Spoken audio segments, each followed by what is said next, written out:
Capítulo 16. Sim. O infeliz chorara. Alguma recordação, sem dúvida, aflorara em sua mente, e, nas palavras de Cyrus Smith, ele se refizera homem pelas lágrimas. Os colonos deixaram-no durante certo tempo no Planalto e até se afastaram um pouco, de modo a que ele se sentisse livre. Contudo, não lhe passou pela cabeça aproveitar-se daquela liberdade, e Cyrus Smith resolveu levá-lo de volta para Granite House. 2 dias após essa cena, o desconhecido pareceu querer misturar-se aos poucos à vida comunitária. Era evidente que ouvia, compreendia, porém não menos evidente sua estranha obstinação em não se dirigir aos colonos, pois uma noite, Pencroff, à porta de seu quarto, ouviu essas palavras escaparem-lhe dos lábios. Não. Aqui. Eu. Jamais. O marujo transmitiu essas palavras aos companheiros. Estamos diante de um doloroso mistério, disse Cyrus Smith. O desconhecido começara a fazer uso das ferramentas agrícolas e trabalhava na horta. Quando interrompia o trabalho, o que ocorria frequentemente, quedava como que ensimesmado. Todos, porém, aconselhados pelo engenheiro, respeitavam o isolamento que ele parecia querer preservar. Se um dos colonos se aproximava, ele recuava, e soluços estremeciam seu peito, como se este estivesse abarrotado deles. Seria o remorso que o angustiava daquela forma? Era lícito pensar que sim, e um dia Gédéon Spilett não conteve esta observação. Se ele não fala, é porque tem coisas muito graves a dizer. Cumpria ter paciência e esperar. Alguns dias mais tarde, em 3 de novembro, o desconhecido, enquanto trabalhava no Planalto, parara subitamente, após deixar a enxada cair no terreno. Cyrus Smith, que o observava de não muito distante, viu mais uma vez lágrimas lhe escorrendo dos olhos. Uma espécie de compaixão irresistível o atraiu para ele. Tocou levemente em seu braço e perguntou: Amigo? O olhar do desconhecido tentou evitar o olhar do engenheiro e, quando este lhe estendeu a mão, ele recuou bruscamente. Amigo, disse Cyrus Smith, com uma voz mais firme. Quero que olhe para mim. O desconhecido fitou o engenheiro e pareceu cair sob sua influência, como um hipnotizado dominado pelo hipnotizador. Fez menção de fugir, mas sua fisionomia sofreu uma espécie de transformação. Seu olhar parecia de fogo. Palavras procuraram escapar de seus lábios. Ele não podia mais se conter. Por fim, cruzou os braços, e, com uma voz rouca, perguntou a Cyrus Smith. Quem são vocês? Náufragos como você, respondeu o engenheiro, cuja emoção era profunda. Nós o trouxemos para cá, para junto de seus semelhantes. Semelhantes? Não os tenho. Encontra-se no meio de amigos. Amigos meus. Amigos! Exclamou o desconhecido, escondendo a cabeça nas mãos. Não, nunca mais, deixe-me. Deixe-me. Em seguida, fugiu para o lado do Planalto que dava para o mar e ali permaneceu longo tempo imóvel. Cyrus Smith juntou-se novamente ao grupo e contou o que acabará de acontecer. Sim. Há um mistério na vida desse homem, concordou Gédéon Spilett. É como se apenas o remorso lhe devolvesse a humanidade. Não sei muito bem que espécie de homem trouxemos para cá, murmurou o marujo. Ele guarda segredos. Que respeitaremos, acrescentou prontamente Cyrus Smith. Se cometeu algum erro, espiou-o cruelmente, para nós, está absolvido. O desconhecido deixou-se ficar durante 2 horas na praia, sozinho, evidentemente sob a influência de lembranças que lhe reavivavam todo o passado, funesto, sem dúvida. Os colonos, sem perdê-lo de vista, respeitaram seu recolhimento. No entanto, transcorridas essas 2 horas, ele pareceu ter tomado uma decisão e foi ao encontro de Cyrus Smith. Embora vermelhos das lágrimas que derramara, seus olhos agora estavam secos. Seu semblante exprimia profunda humildade. Parecia temeroso, envergonhado, contraído, e seu olhar não desgrudava do chão. Cavalheiro, disse a Cyrus Smith, seus companheiros e o senhor são ingleses? Não, respondeu o engenheiro, somos americanos. Ah! Reagiu o desconhecido, murmurando estas palavras, prefiro assim. E você, amigo? Perguntou o engenheiro. Inglês, respondeu precipitadamente. Como se fosse um sacrifício pronunciar estas poucas palavras, afastou-se num estado de extrema agitação, percorrendo a praia desde a cachoeira até a foz do Mersey. Ao passar próximo a Arbert, deteve-se, com a voz embargada, perguntou-lhe, em que mês estamos? Dezembro, respondeu Arbert. E o ano? 1866. 12 anos. 12 anos. Exclamou. E deixou-o bruscamente.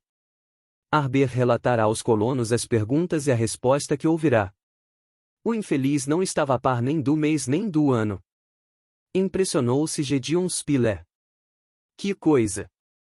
Exclamou Arbert. E já estava há 12 anos na Ilha Tabor quando o encontramos lá. 12 anos.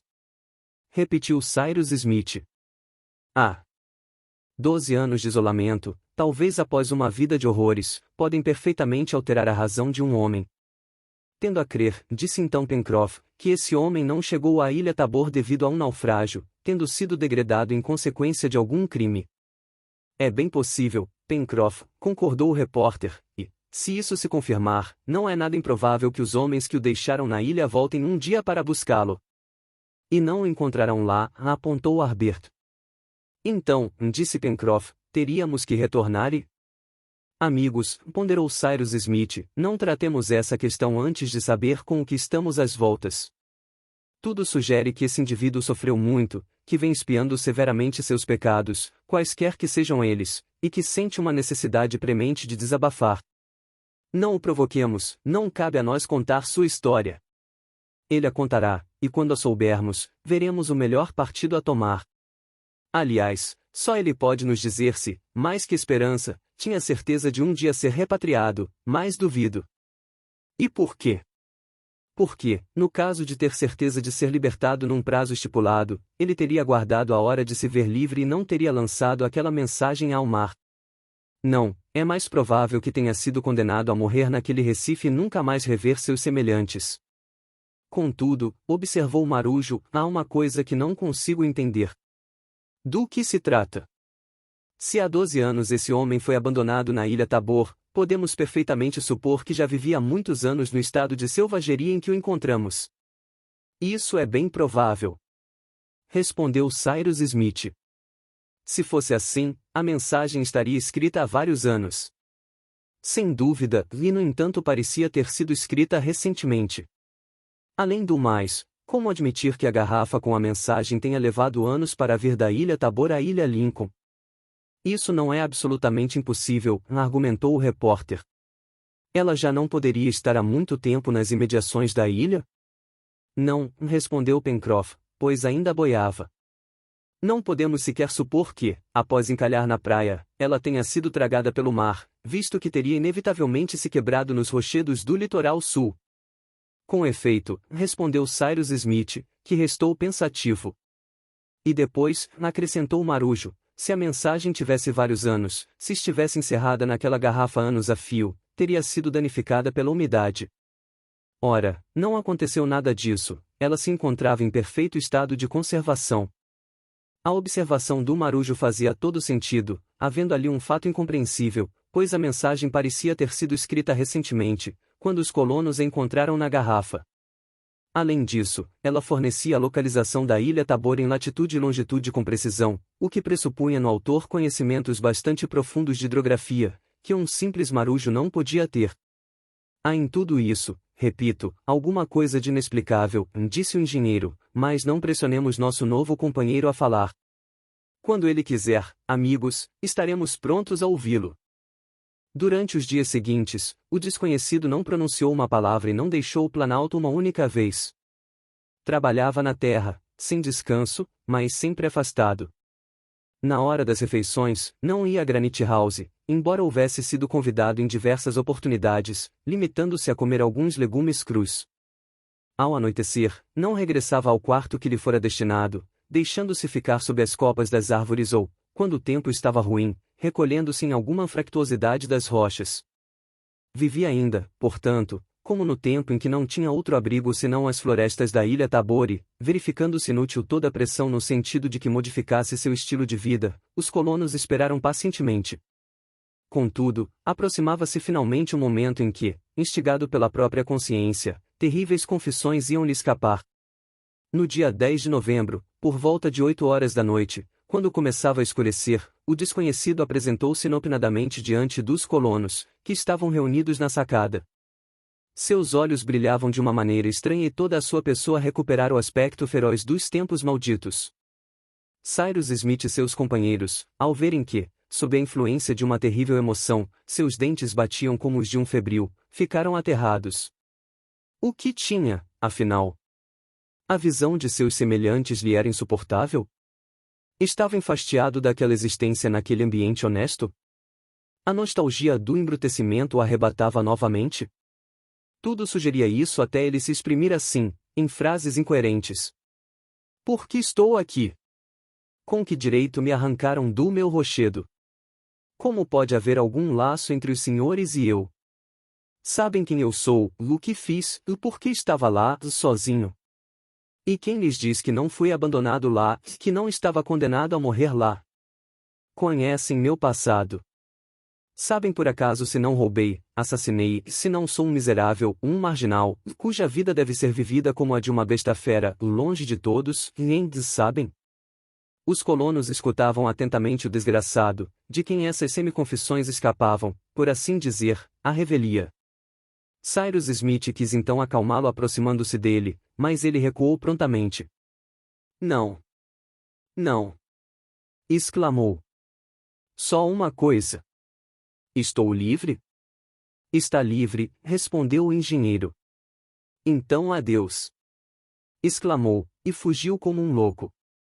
Nab, Pencroff e Harbert correram no mesmo instante para a orla da mata, mas voltaram desacompanhados.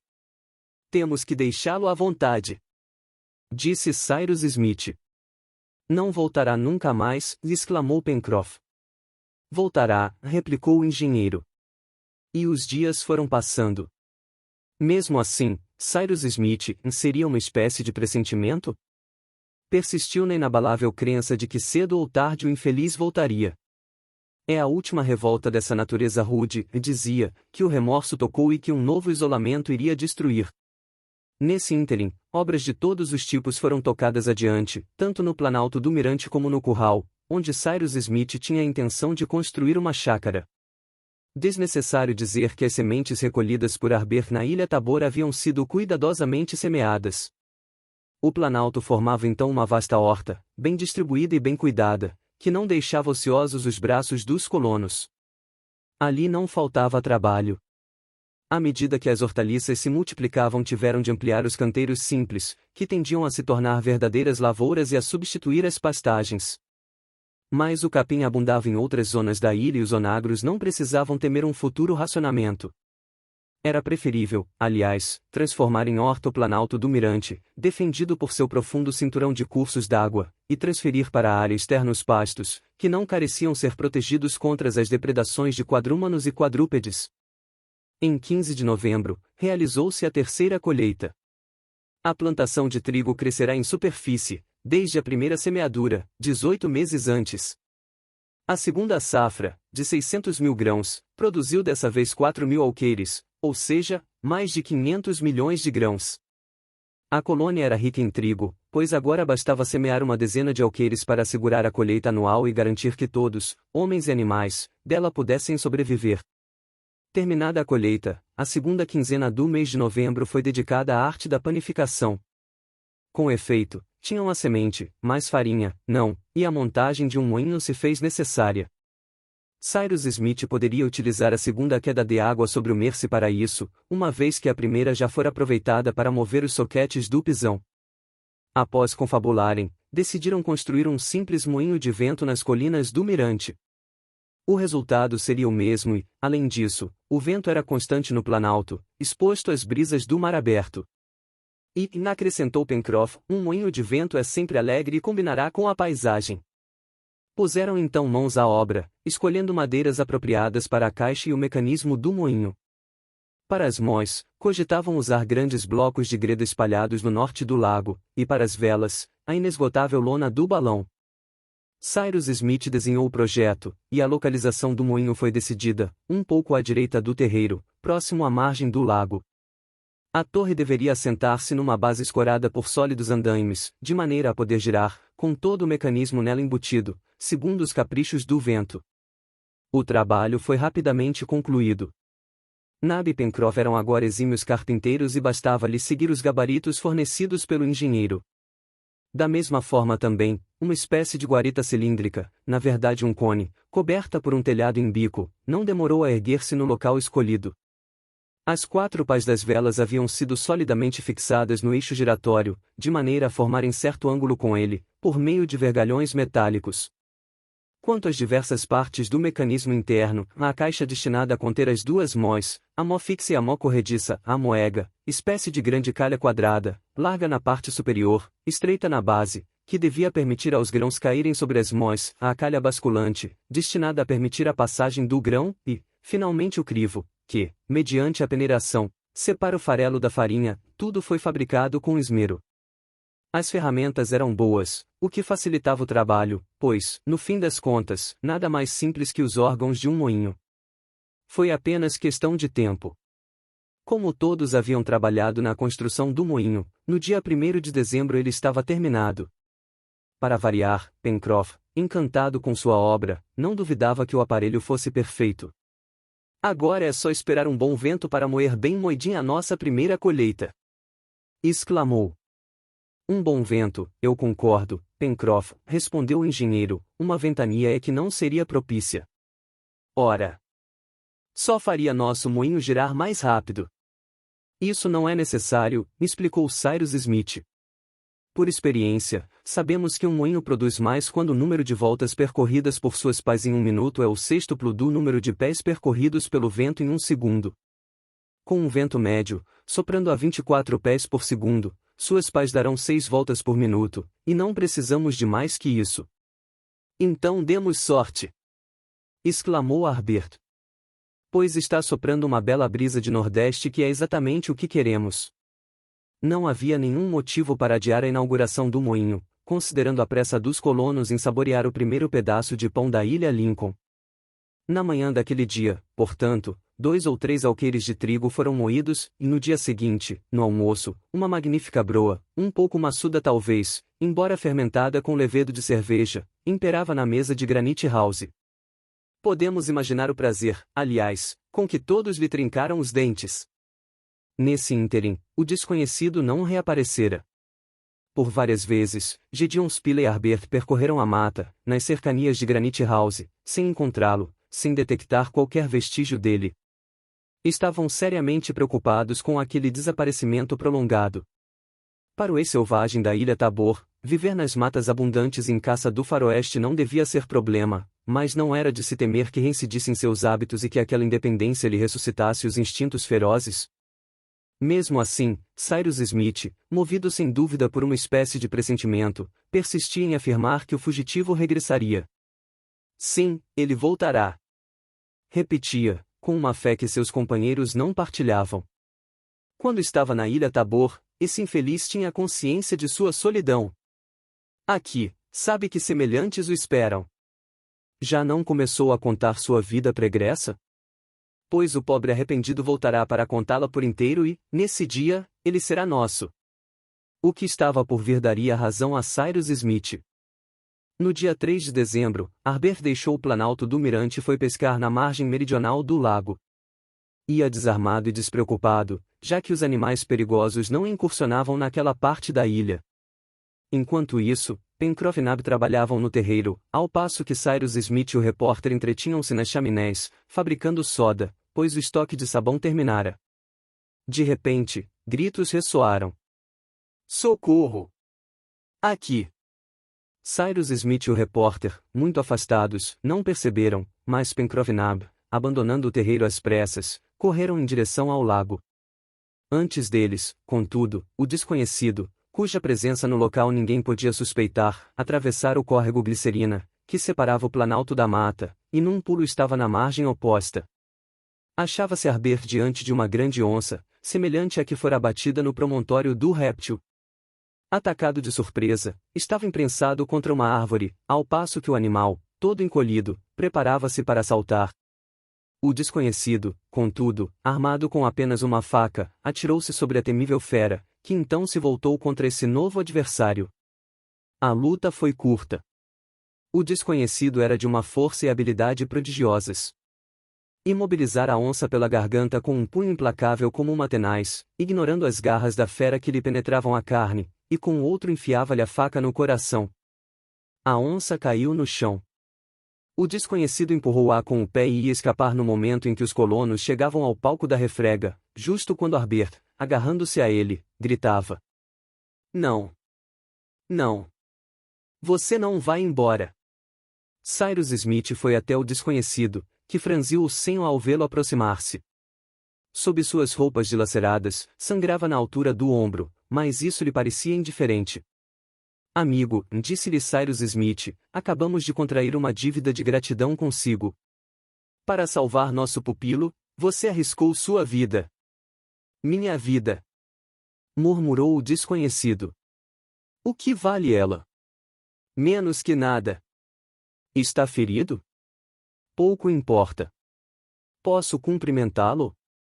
E, como Harbert tentasse apertar a mão que acabava de salvá-lo, o desconhecido cruzou os braços, seu peito se inflou, seu olhar se velou, e ele pareceu querer fugir, porém, fazendo um violento esforço, num tom brusco, explodiu. Quem são vocês?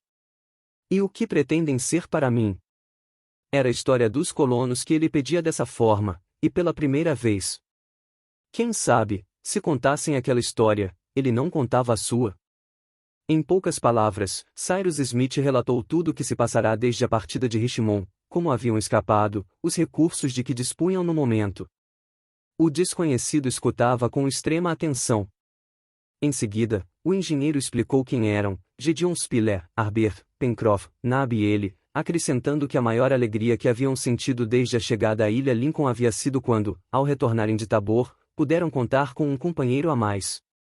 A essas palavras, o desconhecido ruborizou, sua cabeça tombou-lhe no peito e um sentimento de confusão estampou-se sobre sua pessoa.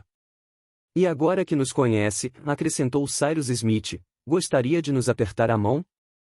Não, respondeu o desconhecido com uma voz surda. Não. Os senhores são pessoas honestas. Enquanto eu,